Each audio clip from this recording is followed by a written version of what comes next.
ಸಮರ್ಥ ಸದ್ಗುರು ಸಿದ್ಧಾರೂಢ ಮಹಾಸ್ವಾಮಿಗಳವರ ದಿವ್ಯ ಚರಣಾರವಿಂದಗಳನ್ನು ಹೃನ್ಮಂದಿರದಲ್ಲಿ ಸ್ಮರಿಸಿಕೊಂಡು, ನಡೆಯೊಳಗೆ ನುಡಿ ತುಂಬಿ ನುಡಿಯೊಳಗೆ ನಡೆ ತುಂಬಿ, ನಡೆ ನುಡಿ ಎರಡೂ ಪರಿಣಾಮದಲ್ಲಿ ತುಂಬಿ, ಕೂಡಬಲ್ಲಾತನೇ ಶರಣ ಅಂಥೇಳಿ ಷಣ್ಮುಖ ಶಿವಯೋಗಿಗಳು ಬಹಳ ಸುಂದರವಾದಂಥ ಒಂದು ವಚನವನ್ನು ಹೇಳಿದರು. ನಡೆಯೊಳಗೆ ನುಡಿ ತುಂಬಿರಬೇಕಂತ, ನುಡಿಯೊಳಗೆ ನಡೆ ತುಂಬಿರಬೇಕಂತ.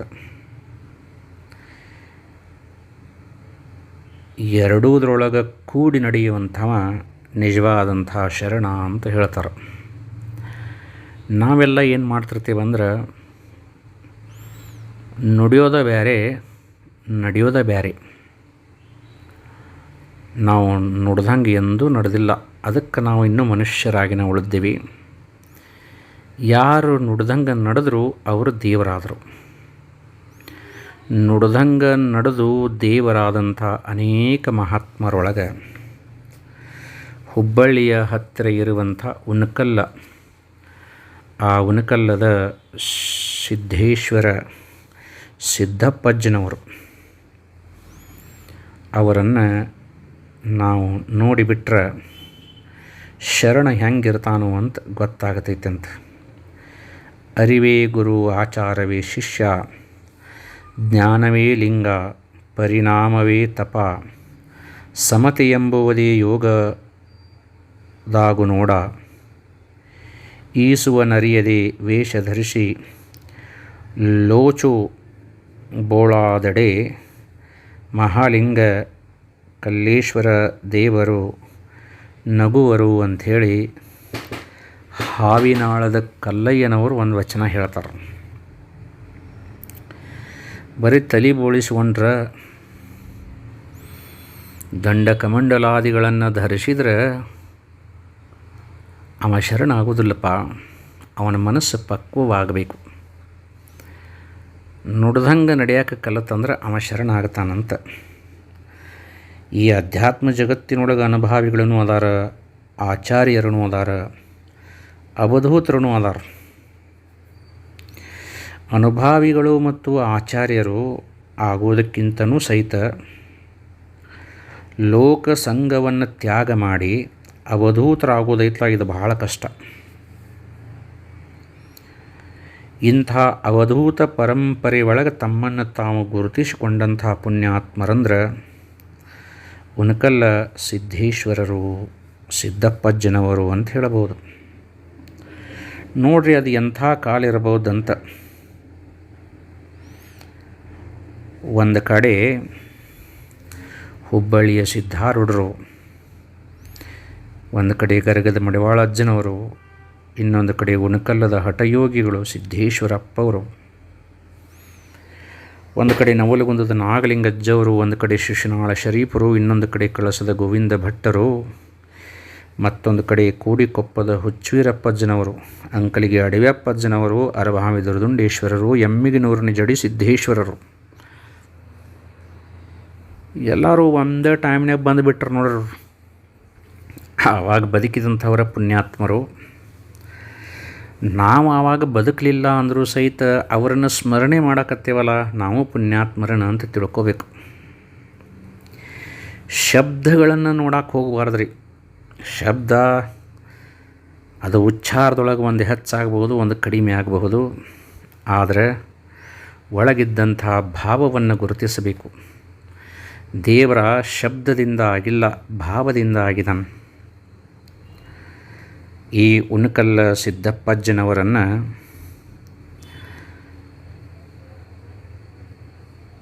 ಅಲ್ಲಮ ಪ್ರಭುಗಳ ಅವತಾರ ಅಂತ ಅವರನ್ನು ಕರೆದರು. ಮತ್ತೊಂದು ಹೇಳ್ತಾರೆ ಏನಂತಂದ್ರೆ, ಹುಬ್ಬಳ್ಳಿ ಮತ್ತು ಉಣಕಲ್ಲ ಎರಡು ಅಕ್ಕಪಕ್ಕದ ಊರುಗಳಿವು, ಅಲ್ಲೇ ಇದ್ದವು, ಎರಡೂ ಕೂಡಿ ಅದಾವು. ಹುಬ್ಬಳ್ಳಿ ಒಳಗೆ ಸಿದ್ಧಾರೂಢರು ರಾಜಯೋಗಿಗಳಾಗಿ ಮೆರೆದರು. ಉಣಕಲ್ಲದೊಳಗೆ ಸಿದ್ದಪ್ಪಜ್ಜನವರು ಹಠಯೋಗಿಗಳಾಗಿ ಮೆರೆದರು ನೋಡ್ರಿ. ಈ ಹಠಯೋಗಿ ಉಣಕಲ್ ಸಿದ್ದಪ್ಪಜ್ಜನವರು ಆಂಧ್ರ ಪ್ರದೇಶ ಕರ್ನೂಲ್ ಜಿಲ್ಲಾ ಆಲೂರು ತಾಲೂಕಿನೊಳಗೆ ಬರುವಂಥ ಹೊಳಲಗುಂದ ಅಥವಾ ಒಳಗುಂದಿ ಅನ್ನುವಂಥ ಒಂದು ಗ್ರಾಮದೊಳಗೆ 20/12/1859 ಶಿವಪ್ಪ ಮತ್ತು ಪಾರ್ವತಮ್ಮ ಅನ್ನುವಂಥ ಪುಣ್ಯಾತ್ಮರ ಗರ್ಭದೊಳಗೆ ಜನಿಸಿದ್ರು ಇವರು. ಮತ್ತು ಲೋಕ ಸಂಚಾರವನ್ನು ಮಾಡಿ ಗುರು ಸೇವೆಯನ್ನು ಗೈದು ಧಾರವಾಡ ಜಿಲ್ಲಾ ಅಬ್ಬಿಗಿರಿಯ ಶ್ರೋತ್ರಿಯ ಬ್ರಹ್ಮನಿಷ್ಠ ಶ್ರೀ ಫಕ್ಕೀರಪ್ಪನವರ ಒಂದು ಗುರುತ್ವದಲ್ಲಿ ಶಾಸ್ತ್ರ ಅಧ್ಯಯನವನ್ನು ಮಾಡಿ ಯೋಗ ಸಾಧನೆ ಮಾಡಿ ಪರಿಪೂರ್ಣ ಸ್ಥಿತಿಯನ್ನು ಹೊಂದಿದರು. ಮತ್ತು 12 ವರ್ಷ ಮತ್ತು ಲೋಕ ಸಂಚಾರವನ್ನು ಮಾಡಿ ಮತ್ತು 12 ವರ್ಷ ಇಬ್ರಾಹಿಂಪುರದೊಳಗನ ಉಳಿದು ತಪಸ್ಸು ಮಾಡಿದರು. ಅವರು ಕಡಿಕ ಅವ್ರು ಏನು ಮಾಡಿದ್ರಪ್ಪ ಅಂತಂದ್ರೆ ಉಣಕಲ್ಲಿಗೆ ಬಂದು ನೆಲೆಸಿದರು. ಯಪ್ಪ ನಿಮಗೊಂದು ಮಠ ಕಟ್ಟುನ್ರಿ ಅಂತ ಭಕ್ತರಂದ್ರೆ ಮಠದಿಂದ ಘಟ ಆಗಬಾರ್ದು ತಮ್ಮ, ಘಟದಿಂದ ಮಠ ಆಗಬೇಕು ಅಂತ ಭಕ್ತರಿಗೆ ಬೋಧಿಸ್ತಿದ್ರು ಅವರು. ಆದ್ರೂ ಸಹಿತ ಸಾಕಷ್ಟು ಕಡೆ ಉಣಕಲ್ ಇರ್ಬೋದು, ತೋಪಲಗಟ್ಟೆ ಇರ್ಬೋದು, ಅಮರಗೋಳಿರ್ಬೋದು, ನವನಗರ, ಧಾರವಾಡ, ಗೋವನಕೊಪ್ಪ, ಇಬ್ರಾಹಿಂಪುರ, ಕಿತ್ತೂರ, ಎಚ್ ವೆಂಕಟಾಪುರ, ಲಿಂಗದಾಳ, ಮನ್ಸೂರ, ಶರೇವಾಡ, ದೇವಿನಗರ, ಒಳಗುಂದಿ ಹಿಂಗೆ 14 ಊರಿನೊಳಗೆ ಸಿದ್ದೇಶ್ವರ ಆ ಉಣಕಲ್ ಸಿದ್ದಪ್ಪಜ್ಜನ ಮಠಗಳನ್ನು ನಾವು ಕಾಣಬಹುದು. ಉಣಕಲ್ ಸಿದ್ದಪ್ಪಜ್ಜನವರು ಎಷ್ಟೊಂದು ವೈರಾಗ್ಯ ಮೂರ್ತಿಗಳು ಇದ್ದರು ಅಂತಂದ್ರೆ, ಒಂದು ಸಾರಿ ಅವರ ಕಣ್ಣು ನೋಡಬಾರ್ದಂಥ ಒಂದು ವಸ್ತುವನ್ನು ನೋಡಿತು, ಅವರ ಮನಸ್ಸು ಕೆಟ್ಟಿತು. ಸಹಜ ಸ್ವಭಾವ ಮನುಷ್ಯ ಶರೀರದ್ದು ಆ ಪ್ರಕಾರ ಆತು. ಈ ಕಣ್ಣುಗಳು ಇದ್ದಿದ್ದಕ್ಕೆ ಅದನ್ನು ನೋಡಿತು, ಅದನ್ನು ನೋಡಿದ್ದಕ್ಕನ ಮನಸ್ಸು ಕೆಟ್ಟಿತು ಅಂಥೇಳಿ ತಿಳಿದು ತಮ್ಮ ಎರಡೂ ಕಣ್ಣಿನೊಳಗೆ ಕಳ್ಳಿ ಹಾಲು ಮತ್ತು ಜೇಡಿ ಮಣ್ಣನ್ನು ಕಲಿಸಿ ಹಾಕ್ಕೊಂಡು 2 ಕಣ್ಣನ್ನು ಕಳ್ಕೊಂಡಂಥ ಅವಧೂತರಿವರು. ವಿಶೇಷವಾದಂಥ ಒಂದು ಸಾಮರ್ಥ್ಯ ಇವರಲ್ಲಿ. ಉಣಕಲ್ಲದ ನಿವಾಸಿಗಳಾದಂಥ ರಾವ್ ಸಾಹೇಬ್ ಚನ್ನಪ್ಪಗೌಡ್ರು ಅಂತ ಹೇಳ್ತಾರೆ. ಒಬ್ಬರು ಭಾಳ ಭಕ್ತಿ ಮಾಡ್ತಿದ್ದರು. ಭಾಳ ಚಳಿಗಾಲಿತ್ತು. ದುನಿ ಮುಂದೆ ಸಿದ್ದಪ್ಪಜ್ಜವರು ಆ ಮೈಲಾರಲಿಂಗನ ಗುಡಿ ಹಂತೆ ಕುಂತಿದ್ರು. ಆ ರಾವ್ ಸಾಹೇಬ್ ಚನ್ನಪ್ಪಗೌಡರು ಒಂದು ಚಲೋ ಕಿಮ್ಮತ್ತಿನ ಶಾಲು ತೊಗೊಂಡು ಬಂದು ಸಿದ್ದಪ್ಪಜ್ಜವ್ರ ಮೇಲೆ ಹಚ್ಚಿದ್ರು. ಒಂದು ಲಂಗೋಟಿ ಮೇಲೆ ಕುಂತಿದ್ರು. ಇದನ್ನು ಯಾಕೆ ಹಚ್ಚಿದೋ ಸೂಳೆ ತಮ್ಮ ಅಂತ ಕೇಳಿದರು. ಅವ್ರು ಯಾವಾಗೂ ಸೂಳೆ ತಮ್ಮ ಅಂತ ಉಚ್ಚಾರ ಮಾಡ್ತಿದ್ರಂತ. ಯಪ್ಪ ನಿಮಗೆ ಥಂಡಿ ಹತ್ತೈತೆ ಅಂತ ಹೇಳಿಕಾರ ಹಚ್ಚಿದೇನ್ರಿ ಅಂತ ಅಂದ್ರವರು ರಾವ್ ಸಾಹೇಬ್ ಚನ್ನಪ್ಪಗೌಡರು. ಆವಾಗ ಒಂದು ಮಾತಂದ್ರಂತ, ಅಪ್ಪಗೆ ಥಂಡಿ ಹತ್ತಿಲ್ಲೋ, ಅಪ್ಪ ಇರೋ ಮನೆಗೆ ಥಂಡಿ ಹತ್ತೈತಿ ಅಂತಂದ್ರಂತ. ನೋಡ್ರಿ, ಅಪ್ಪಗೆ ಥಂಡಿ ಹತ್ತಿಲ್ಲ, ಅಪ್ಪ ಇರೋ ಮನೆಗೆ ಥಂಡಿ ಹತ್ತೈತಿ ಅಂಥೇಳಿ ಆ ಶಾಲನ್ನು ತೆಗೆದು ಬೆಂಕಿ ಒಳಗೆ ಚೆಲ್ಲಿಬಿಟ್ರು. ಒಂದು ಕ್ಷಣದೊಳಗೆ ಉರಿದ ಬೂದಿ ಆತು. ಮತ್ತಂದ್ರಂತ, ದುನಿಗೆ ಒಪ್ಪುವುದು ಶಾಲು, ಅಪ್ಪನಿಗೆ ಒಪ್ಪುವುದು ಬೂದಿ ಅಂಥೇಳಿ ತಿಳಿದ ಆ ಬೂದಿಯನ್ನು ತಮ್ಮ ಮೈಗೆ ಹಚ್ಕೊಂಡು ಬಿಟ್ಟರು. ಅಪ್ಪಗೆ ಥಂಡಿ ಹತ್ತಿಲ್ಲ, ಅಪ್ಪ ಇರೋ ಮನೆಗೆ ಥಂಡಿ ಹತ್ತೈತಿ ಅಂದ್ರೆ ಶರೀರನ ಬೇರೆ ಐತಿ, ನಾನೇ ಬೇರೆ ಅದೀನಿ ಅಂತ ಹೇಳಿದ್ರೆ ಅದರ ಅರ್ಥ. ಕಣ್ಣಿಗೆ ಕಾಣಿಸುವಂಥ ಈ ಶರೀರ ಐತಲ್ಲ, ನಾವಿರೋ ಮನೆ ಅಷ್ಟೇ, ಇದು ನಾವೇ ಇದಲ್ಲ. ಎಂಥ ಒಂದು ಬೋಧನೆಯನ್ನು ಮಾಡಿದರು ಉಣಕಲ್ ಸಿದ್ದಪ್ಪಜ್ಜನವರು. ಒಂದು ದಿವಸ ಏನಾತಂದ್ರೆ, ಉಣಕಲ್ ಸಿದ್ದಪ್ಪಜ್ಜನವರು ಮೈಲಾರಲಿಂಗನ ಗುಡಿ ಮೇಲೆ ಹತ್ತಿ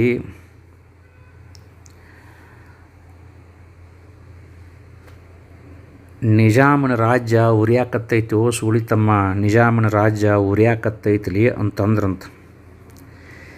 ಹಿಂಗ್ಯಾಕೆ ಮಾಡಾಕತ್ತವ್ರ ಅಪ್ಪವ್ರು ಅಂತ ಹೇಳಿಕಾರ ಎಲ್ಲರಿಗೂ ವಿಚಿತ್ರ ಆತು. ಖರೆ 2-3 ದಿವಸ ಬಿಟ್ಟು ಸುದ್ದಿ ಬಂತಂತ ಏನಂದ್ರೆ, ಹೈದರಾಬಾದದ ನಿಜಾಮನ ಒಂದು ನಗರದೊಳಗೆ ಅವನ ಅರಮನೆ ಒಳಗೆ ಒಂದು ಕಡೆ ಬೆಂಕಿ ಹತ್ತಿತ್ತು ಅಂತ ಹೇಳಿಕಾರ ಸುದ್ದಿ ಬಂತು. ಅಂದರೆ ಎಂತಹ ಒಂದು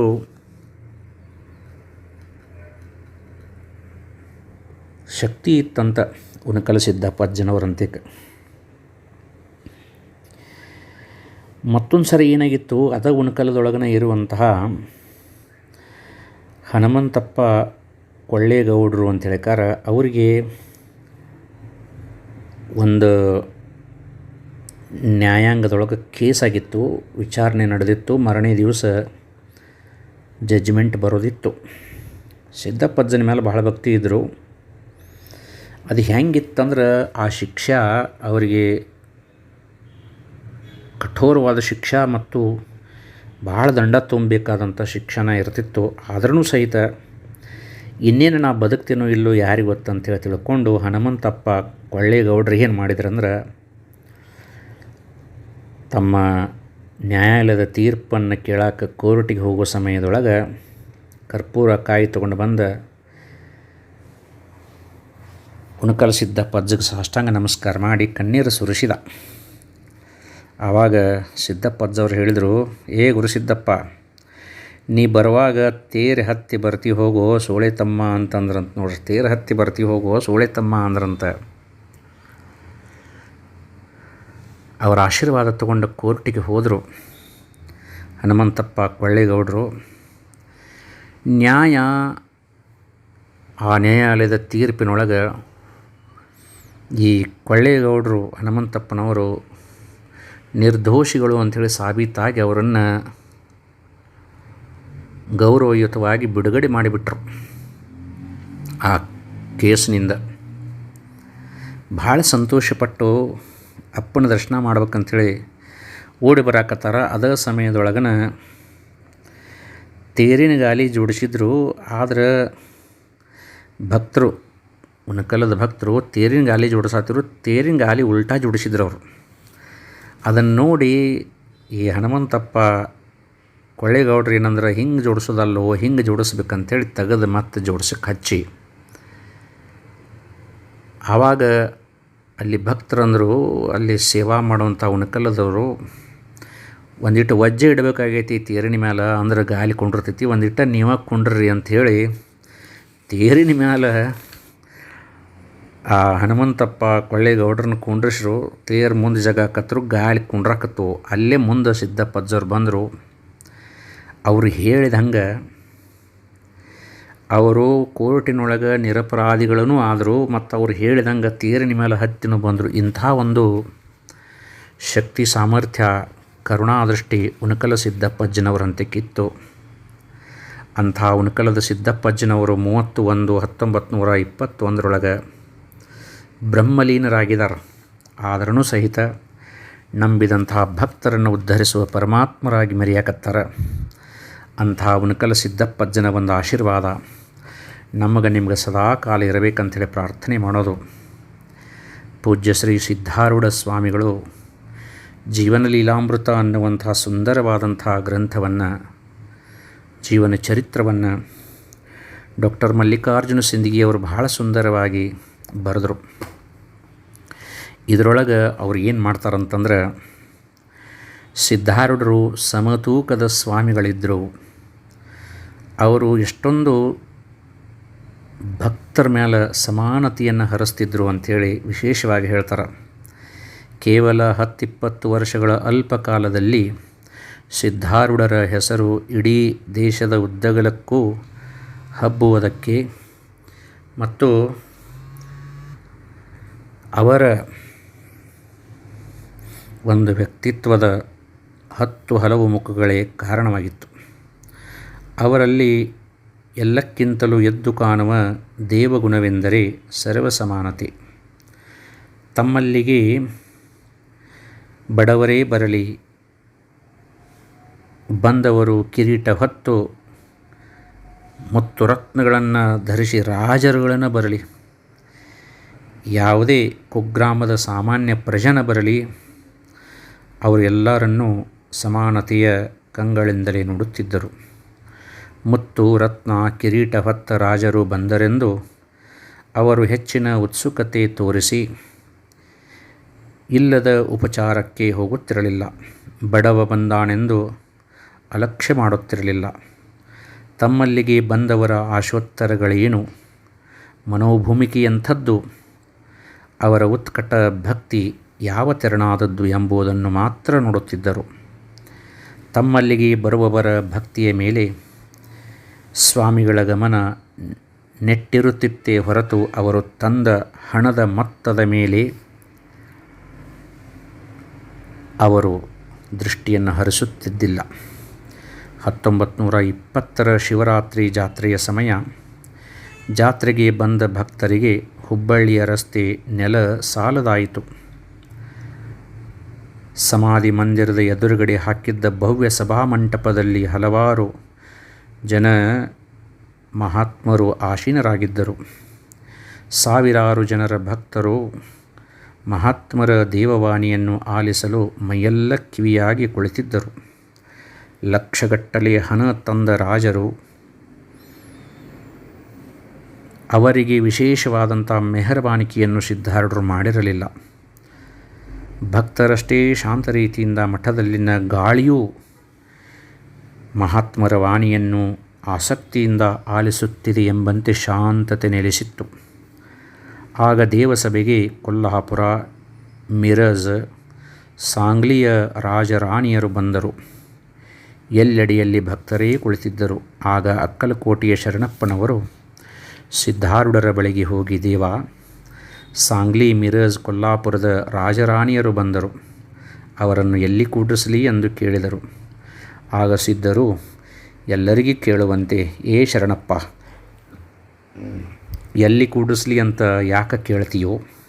ಎಲ್ಲಿ ಜಾಗ ಇದೆಯೋ ಅಲ್ಲಿ ಕೂಡಿಸು, ಶಾಸ್ತ್ರ ನಡೆದಿದೆ, ನಡುವೆ ಮಾತನಾಡಿ ಗದ್ದಲ ಮಾಡಬೇಡ ಎಂದು ಹೇಳಿದರಂತೆ. ಮಠಕ್ಕೆ ಬಹಳಷ್ಟು ಬೆಳ್ಳಿ ಬಂಗಾರ ಕೊಡುವ ರಾಜರು ಬಂದಿದ್ದಾರೆ. ಅವರಿಗೆ ಹೆಚ್ಚಿನ ಪರಾಮಳಿಕೆ ಮಾಡಬೇಕು ಎಂದು ಸಿದ್ಧರು ತಮ್ಮ ಸ್ಥಾನದಿಂದ ಗಡೆಬಿಡಿಸಿ ಕೆಳಗಿಳಿದು ಬರಲಿಲ್ಲ.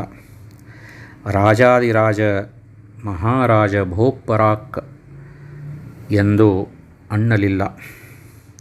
ಲಕ್ಷಗಟ್ಟಲೆ ಸೇರಿದ್ದ ಆ ಜಾತ್ರೆಯಲ್ಲಿ ಸಿದ್ಧರ ಲಕ್ಷ್ಯ ಆಗ ಏನನ್ನೋ ಅರಸುತ್ತಿತ್ತು. ಅವರ ಮುಖಭಾವ ಯಾರಿಗಾಗಿಯೂ ಕಾಯುತ್ತಿದೆ ಎನ್ನುವಂತಿತ್ತು.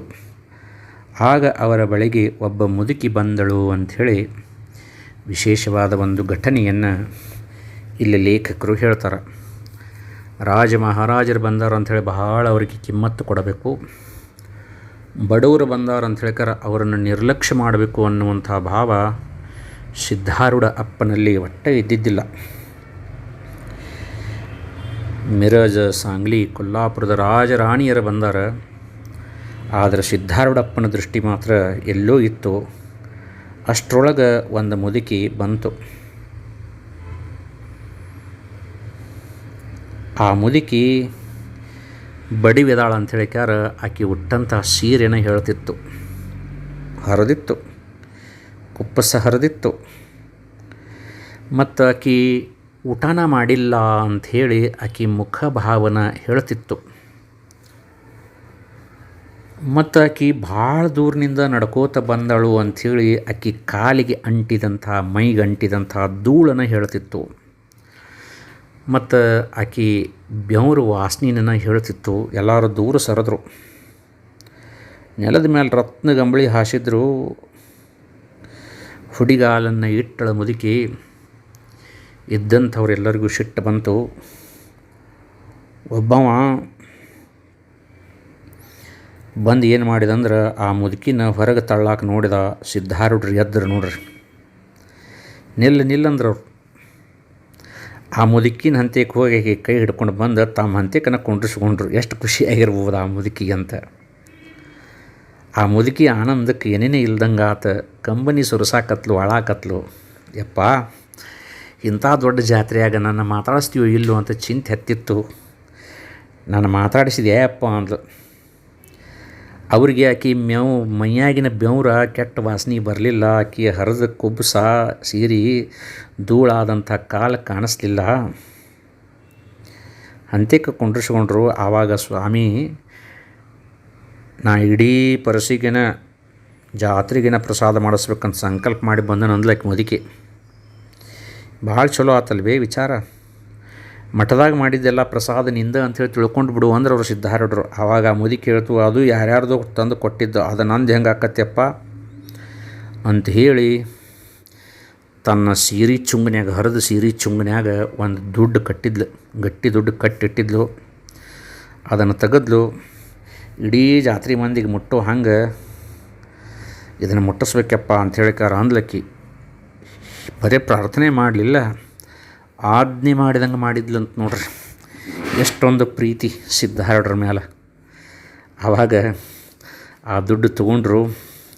ಇನ್ನು ಏನು ಮಾಡ್ತಾರೆ ಸಿದ್ಧಾರೂಢ ಪೋಳ್ ಅಂತ ಹೇಳ್ಕರೆ ಎಲ್ಲರೂ ನೋಡಕತ್ತಾರ. ಅಡುಗೆ ಮಾಡೋಕ್ಕೆ ಮಂಟೂರು ರಾಚಪ್ಪಿದ್ದ. ಆ ಮುದುಕಿ ಹೇಳಿತ್ತು, ಯಪ್ಪ ಇದು ಶ್ರಮ ಭಕ್ತಿ ಮತ್ತು ಪರಿಶುದ್ಧ ಭಾವದಿಂದ ತಂದೇನೆಪ್ಪ ನಾನು. ನನ್ನ ಕಡೆಯನ್ನು ಭಾಳ ರೊಕ್ಕಿಲ್ಲ, ನಿನಗೆ ಲಕ್ಷ ಲಕ್ಷ ಗಂಟಲೆ ದುಡ್ಡು ಕೊಟ್ಟಾರ, ಆದ್ರೆ ನನ್ನ ಕಡೆ ಇಷ್ಟ ಆಯ್ತು ನೋಡು ಅಂತ ಹೇಳಿದ್ಲಕ್ಕಿ. ರಾಚಪ್ಪನ ಕರೆದ್ರು.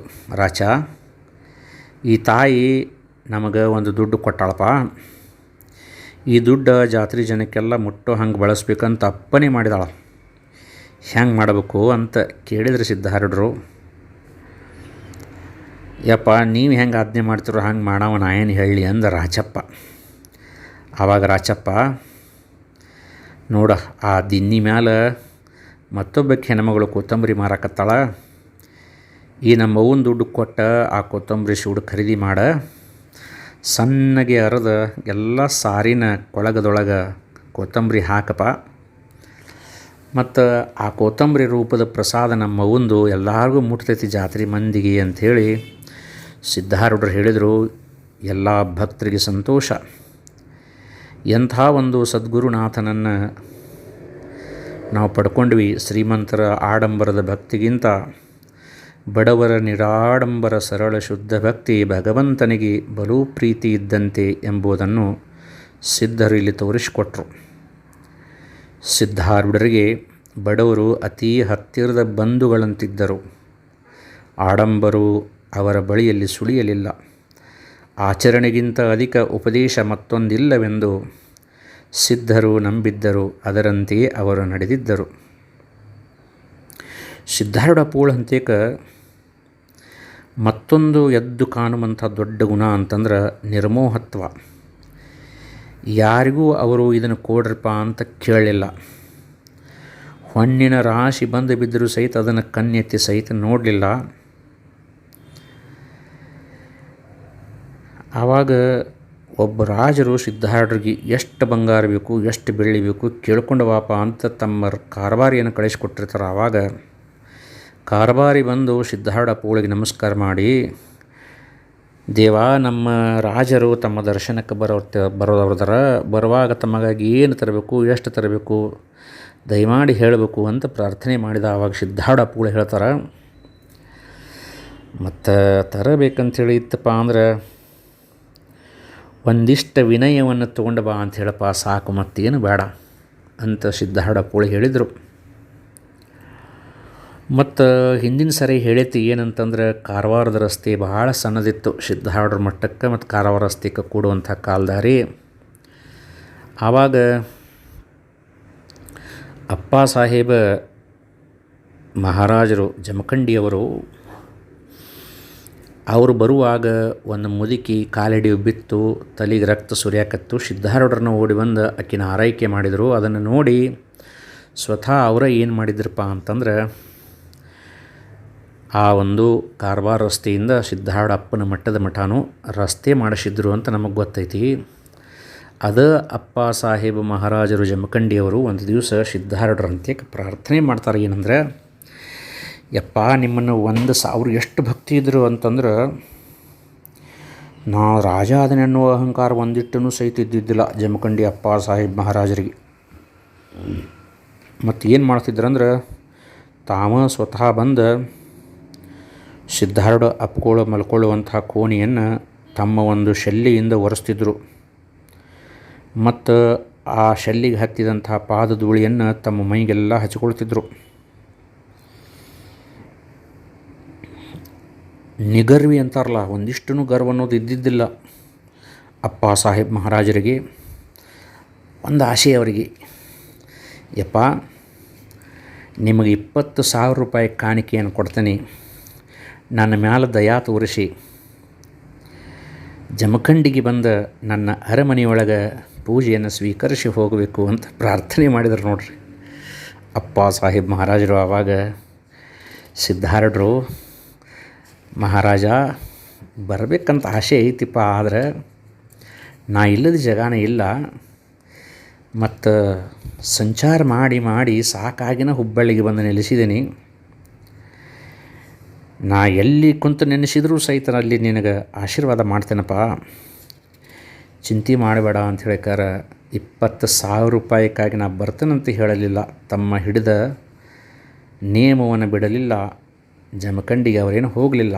ಎಂಥ ಒಂದು ನಿರ್ಮೋಹತ್ವ ಸಿದ್ಧಾರೂಢಪ್ಪನಲ್ಲಿ ಇತ್ತಂತ. ಒಂದು ಸಾರಿ ಜಾತ್ರೆ ನಡೆದೈತಿ ಹುಬ್ಬಳ್ಳಿಯಲ್ಲಿ, ಪಲ್ಲಕ್ಕಿ ಹೊಂಟೈತಿ ಸಿದ್ಧಾರೂಢಪ್ಪಂದು. ಎಲ್ಲರೂ ಹಣ್ಣು ಕಾಯಿ ಉತ್ತತ್ತಿ ತೂರ್ತಿದ್ರೆ ಒಬ್ಬ ದುಷ್ಟ ಏನು ಮಾಡಿಬಿಟ್ಟ ಅಂದ್ರೆ 2 ಚರ್ಮದ ಚಪ್ಪಲಿಗಳನ್ನು ತೂರಿಬಿಟ್ಟ. ಆವಾಗ ಸಿದ್ಧಾರೂಢಪ್ಪನ ತೊಡಿ ಮೇಲೆ ಬಂದು ಚರ್ಮಾವಿಗೆ ಬಿತ್ತು. ಜಾತ್ರೆ ಸ್ತಬ್ಧಾತು. ಯಾವ ದುಷ್ಟ ಇದನ್ನು ಚೆಲ್ಲಿದ್ದಾನೋ, ಕಿಡಿಗೇಡಿ ಬುದ್ಧಿಯಿಂದ ಮಾಡಿದನೋ ಅಥವಾ ಬೇಕಂತನ ಮಾಡಿದನೋ, ಸ್ವಕ್ಕಿನಿಂದ ಮಾಡಿದನೋ ಅಂತೆಲ್ಲರೂ ಹಾಹಾಕಾರ ಎದ್ದಿತು. ಅಷ್ಟರೊಳಗೆ ಒಬ್ಬ ಹಿಡ್ಕೊಂಡ ಬಂದು ಒಬ್ಬನು, ಯಪ್ಪ ಇವ ಮುಟ್ಟಾಳ ಬುದ್ಧಿಪೂರ್ವಕವಾಗಿ ನಿಮ್ಮ ಮೇಲೆ ಮಚ್ಚನ್ನು ಚೆಲ್ಲಿದಾನ ಅಂತ ಹೇಳಿದರು. ಆವಾಗ ಇವಾಗ ಏನು ಶಿಕ್ಷೆ ಕೊಡಬೇಕು ತಾವ ಹೇಳಬೇಕು ಅಂತೇಳಿ ಸಿದ್ಧಾರೂಢಪ್ಪ ಅವ್ರನ್ನ ಕೇಳಿದರು. ಆವಾಗ ಸಿದ್ಧಾರೂಢಪ್ಪಗಳಂತಾರೆ, ಈ ವ್ಯಕ್ತಿನ ಹೊಡಿಬೇಡ್ರಿಪ್ಪ, ಎಲ್ಲರೂ ಉತ್ತತ್ತಿ, ಕರ್ಪೂರ, ಹಣ್ಣುಗಳ ಉತ್ತತ್ತಿ,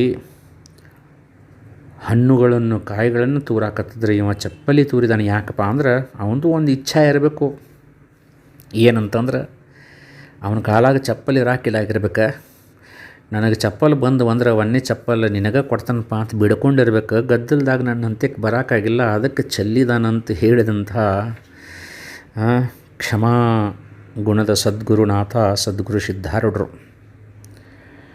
ನನ್ನ ಭಕ್ತರೆಲ್ಲರೂ ನೀವು ಹಂಗೆ, ಅವ ಒಬ್ಬ ನನ್ನ ಭಕ್ತನಪ್ಪ, ಯಪ್ಪ ಅವ ಹಣ್ಣು ಕಾಯಿ ತೂರಿಲ್ಲ ಮಚ್ಚು ತೂರಿದಾನ ಅಂತ ಹೇಳಿದರು. ಆವಾಗ ಸಿದ್ಧಾರೂಢಪ್ಪಗಳು ಹೇಳ್ತಾರೆ, ಈ ಪುಣ್ಯಾತ್ಮಗ ಕಾಲೊಳಗೆ ಮಚ್ಚು ಇರಾಕಿಲ್ಲಕ್ಕ ಅಂತ ಅದಕ್ಕೆ ಹಂಗೆ ಮಾಡಿರ್ಬೋದು ಬಿಡು ಅಂತ ಹೇಳ್ತಾರೆ. ಅಲ್ಲಿ ಮತ್ತು ಅವ್ರು ಹೇಳ್ತಾರೆ, ಮತ್ತೊಂದು ಮಾತು ಹೇಳ್ತಾರೆ, ಏನಂತಂದ್ರೆ ತಾಯಿ ತನ್ನ ಮಕ್ಕಳನ್ನು ತಯಾರು ಮಾಡಿ ಕಡಿಕಾಕಿ ಏನು ಮಾಡ್ತಾಳಂದ್ರೆ ಆ ಮಗುವಿನ ಗಲ್ಲದ ಮೇಲೆ ಒಂದು ಕಪ್ಪು ಕಾಡಿಗೆ ಟಿಕ್ಕಿಯನ್ನು ಇಡ್ತಾಳೆ ಮತ್ತು 3 ದಾರಿ ಕೂಡಿದಲ್ಲಿ ಮಣ್ಣನ್ನು ನಿವಾಳಿಸಿ ಚೆಲ್ಲುತ್ತಾಳೆ.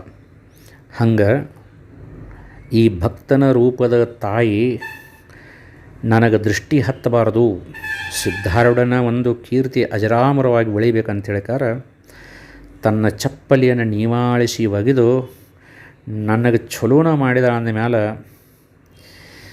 ಇವ ಯಾವುದನ್ನು ಕೆಟ್ಟ ಮಾಡಿಲ್ಲ, ಮಚ್ಚ ತೂರಿದ ಅವನ ಅಂತಃಕರಣದ ಹಿಂದಿನ ಸದಾಶಿವನು ನಾವು ತಿಳ್ಕೋಬೇಕಪ್ಪ, ಕೆಟ್ಟ ವಿಚಾರ ಮಾಡಬಾರ್ದು, ಒಳ್ಳೆಯದನ್ನು ವಿಚಾರ ಮಾಡಬೇಕು ಅಂತ ಸಿದ್ಧಾರೂಢಪ್ಪಗಳು ಹೇಳಿದರು.